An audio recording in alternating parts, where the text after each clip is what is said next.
Hi people, it's me, Anja. My pronouns are she and her, and welcome back to my channel for a new recent reads video. As I explained in my last video, I'm trying to pre-film videos before I go on vacation, so today is July 22nd, and with that said, in June, honestly, my reading month hasn't been as great as I was really expecting it to be, although sometimes I say that whilst in the middle of the month, and then later, retrospectively, I realized that the month was better than I thought. So anyway, with that said, the first book on this list is called Love Off the Record. This story is a YA contemporary following a college freshman who's competing for the same spot on her university newspaper as her journalist rival. This story is absolutely so excellent and so good. First of all, the romance is so well paced and so cute. Typically, I don't really enjoy rivals to lovers, especially in a college setting, because having a rivalry, especially with your coworker, just seems so petty and so annoying. But this one, it actually made sense, and I enjoyed their chemistry. But even aside from that, the friendships are so lovely and so wonderful. The characters are so well developed and so distinct. Like, I also enjoyed the plus size representation. Like, the main character's relationship with her body reminded me of like my relationship with some of my disabilities, if that makes any sense. Anyway, overall, like, this book is so good. I really enjoyed it so much. So anyway, with all that said, I rated this book 4 out of 5 stars. I would definitely highly recommend it. The next book on this list is called With Love, Miss Americanah. This story is a YA contemporary following a Nigerian main character who moves from Nigeria to America with the help of classic teen movies, while also navigating the grief of losing her mom. Honestly, I didn't really like this book as much as I was really expecting to. So many people were hyping this book up before it came out, so I was really excited to read it. But then I realized after finishing it that this book reminded me a lot of all of the classic teen movies the main character keeps referencing, in the sense that it's very like formulaic and very heteronormative.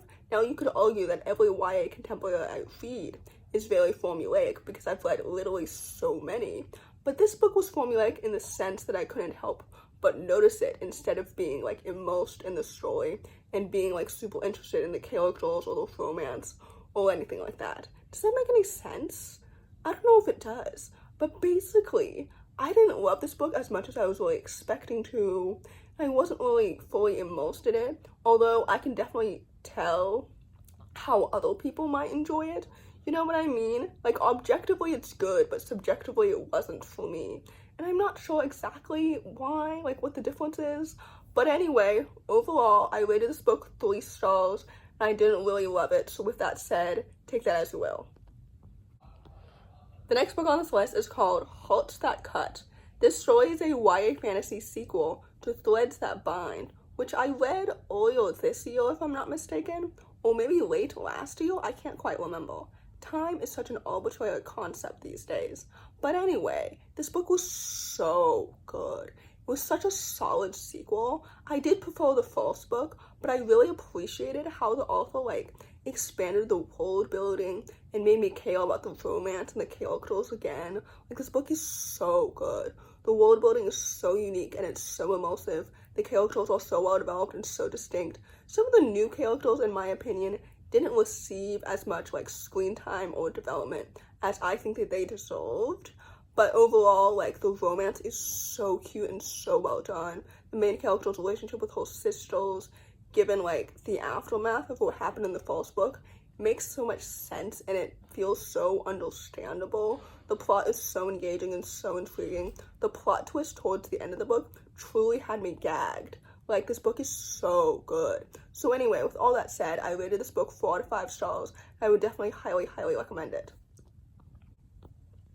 The next book on this list is called Gay the Play Away. This story is a YA contemporary following a young bisexual Asian main character who starts to question everything that she's ever known, especially the culture that she grew up in, after smuggling a queer book home. This story is absolutely so excellent and it's so well done. Maybe it's because I recently, like a few months ago, read a book about a girl, like a middle-aged book, about a girl who grew up in a cult as well. But this book was so good. It was so emotional and it was so educational. The plot is so engaging and so intriguing. The characters are so well developed and so distinct. The sapphic romance is so cute and it's so well paced. It's so adorable. Like, the story is so good and it's so emotional. And I was so emotionally invested from the beginning to the end. Like, this book is excellent and it's so well done. I love the details and the world building and everything about it. I rated this book 5 out of 5 stars because I truly loved it so much.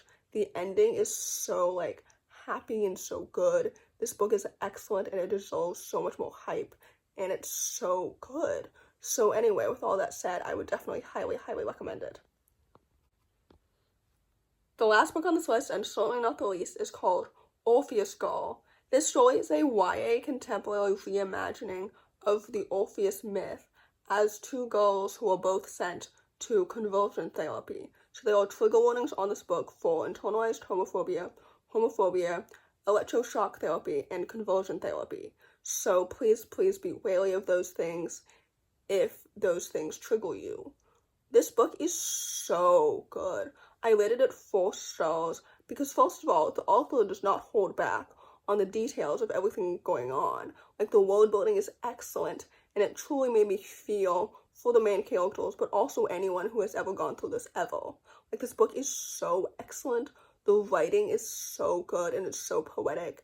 The two characters are both so well developed and so distinct. The romance is so well paced and it's so cute. The plot is so engaging and so intriguing. The ending feels so hopeful and bittersweet. This book is so good.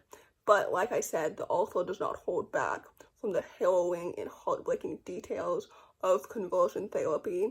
So with that said, I really enjoy this book. I rated it 4 stars, and with that said, I would definitely highly recommend it. So, in conclusion, sometimes whenever I'm filming the end of my videos, I sometimes forget whatever I said at the beginning of my videos, which is why sometimes I have found myself repeating myself retrospectively. But anyway, all that to say, these are some of the last books that I read in June. So with that said, if you enjoy this video, please don't hesitate to give it a big thumbs up. Comment down below the diamond emoji if you made it all the way to the end of the video. Thanks for watching, subscribe to my channel if you're new, and I'll see you in my next video. Bye!